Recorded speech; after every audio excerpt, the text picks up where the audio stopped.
Yeah, I just walked through to Tree Hill to look for, and I was looking for Brooke Davis, and I found you. How are you? Welcome to the set of my house. This is your house? Yes. Wow. And now you know there's nothing on the other side of the wall.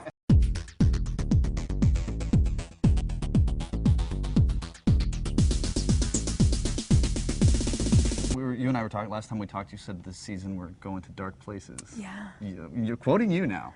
Yeah. So tease that a little bit for me. What dark places? In Tree Hill? This place is so bright and beautiful. Well, you know, life isn't always sunshiny. And people deal with hardship and strife and loss and grief, and we've touched on a lot of those things, I think, but we really all have an opportunity to see what it's like this year. Okay. And I think it's, without giving anything away, I know. It's very cool because, you know, you have to spice things up for entertainment purposes, whether it's TV or film or whatever, but we really sort of shrink some storylines into that sort of base level of what it means to be human and what it means to be emotionally affected.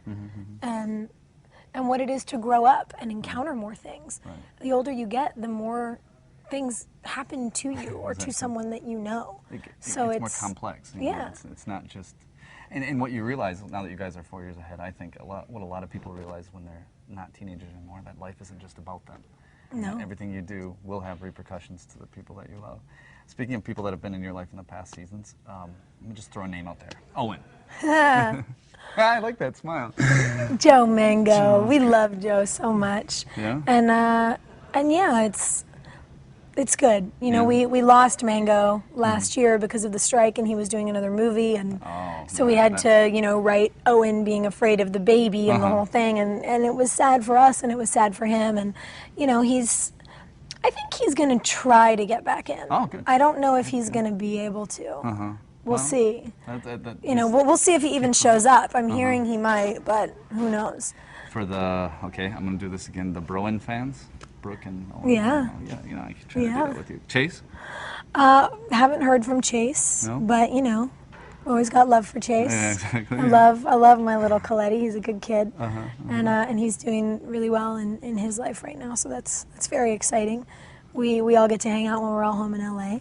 Let's go into fantasy world and see Brooke by the end of the series. How would you like to see her, as an independent single woman or happily married? Or give me a projection of how you, Sophia, would like to see Brooke.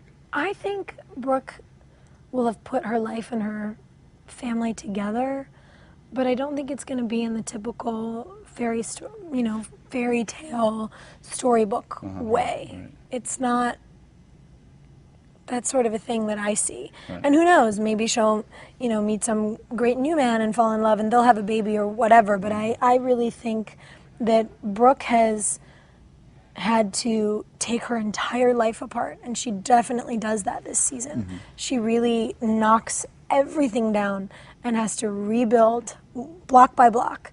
And I think she's gonna pull her family in with that, whether she ends up adopting a baby or ends up fostering another baby like Angie, whatever it may be. I think she's gonna bring everything in, and I don't think she'll have a typical family, but I think she'll have a really amazing one.